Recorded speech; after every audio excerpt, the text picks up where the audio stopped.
بسم اللہ الرحمن الرحیم۔ ہمارے چینل میں خوش آمدید۔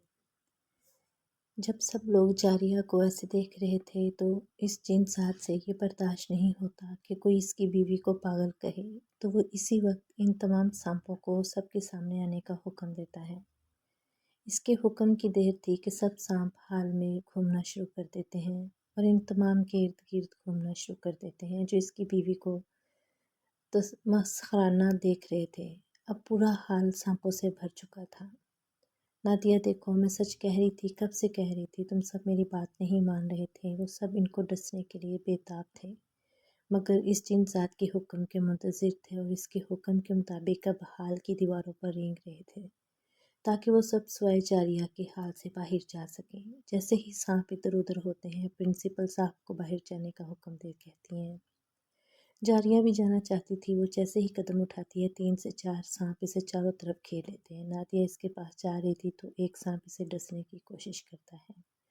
مناہل کے بروقت کھینچنے پر وہ بچ جاتی ہے۔ مناہل اسے باہر لے جاؤ، جاریہ انہیں باہر جانے کا کہتی ہے مگر وہ اسے انکار کر دیتی ہے، اور وہ جن ذات ان کا اپنی دوست کے لیے فکر مند دیکھ کر خوش ہوتا ہے جنہیں اپنی جان کی پرواہ نہیں تھی۔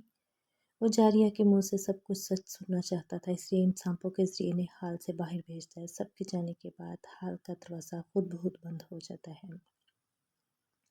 دیکھو، بس آخری بار مجھے جانے دو، میں وعدہ کرتی ہوں آج کے بعد کسی کے قریب نہیں جاؤں گی، پلیز مان جاؤ تم سب۔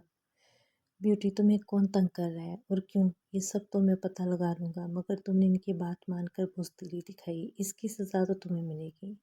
آج وہ لینگویج میں بات کر رہا تھا۔ جاریہ کی آنکھوں سے آنسو نکل رہے تھے اور تب ہی ایک سرسراتی ہوئی آواز آتی ہے، اگر تم نے کسی کو بھی بتایا۔ نہیں، میں سچ کہہ رہی ہوں، مجھے کوئی تنگ نہیں کر رہا۔ اور وہ تو ایسے بول رہی تھی، مجھ سے جھوٹ بولنے کا سوچنا بھی مت، ورنہ بہت ہی بری سزا دوں گا بیوٹی۔ ازغان، میں مجبور ہوں، میں نہیں بتا سکتی۔ جاریہ کو لفظوں کے جال میں الجھا کر اپنے ہاتھ کے اشاروں سے سوائے ایک سانپ کے تمام سانپوں کو ایک ہی وار سے ختم کرتا ہے۔ بچ جانے والے سانپ کی حالت بہت بری تھی۔ وہ اس کے جسم پر اپنے نام کا ٹیٹو بناتا تھا تاکہ وار کرنے والوں کو آنے والی موت کا اندازہ ہو جائے۔ اس دوران جاریہ خاموش تھی، تبھی ایک سانپ اسے پاؤں پر ڈستا ہے اور وہ چیخ مارتی ہے اور وہیں بے ہوش ہو کر گرتی ہے۔ وہ جن ذات اسے آرام سے زمین پر لیٹاتا ہے۔ مجھ سے جھوٹ بولنے کی چھوٹی سی سزا تھی یہ، میری جان، مائی بیوٹی۔ مناہل اور نادیہ دروازے کے باہر کھڑی تھی، وہ بار بار دروازہ کھولنے کی کوشش کر رہی، تب ہی دروازہ کھلتا ہے اور جیسے ہی وہ اندر داخل ہوتی ہیں، ان کی پیاری دوست فرش پر ہوش و خرد سے بیگانہ پڑی تھی۔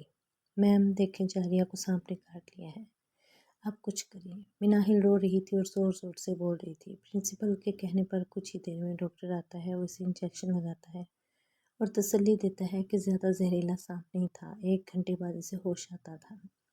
پرنسپل صاحبہ اور اس کی سہیلیاں پریشان سی اس کے پاس بیٹھی تھیں۔ شکر ہے جاریہ، تمہیں ہوش تو آیا، ہماری تو جان نکل گئی تھی۔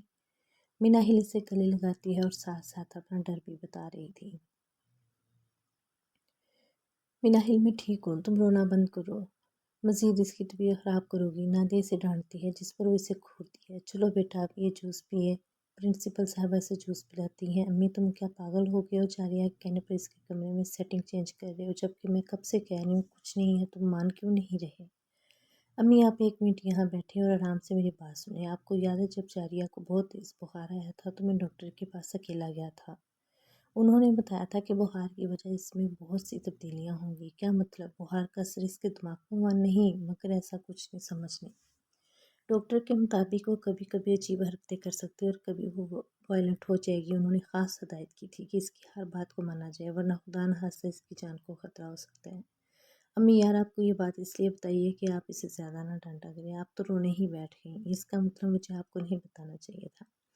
نہیں، میں تو نہیں رو رہی، میں بھی کہوں میری بیٹی کمزور اور چڑچڑی ہوتی جا رہی ہے، بجائے اسے سمجھنے کی اسے ڈانٹتی تھی۔ چلو تم جب تک سیٹنگ کرو، میں آج اپنی بیٹی کے لیے اس کا فیورٹ کھانا تیار کرتی ہوں۔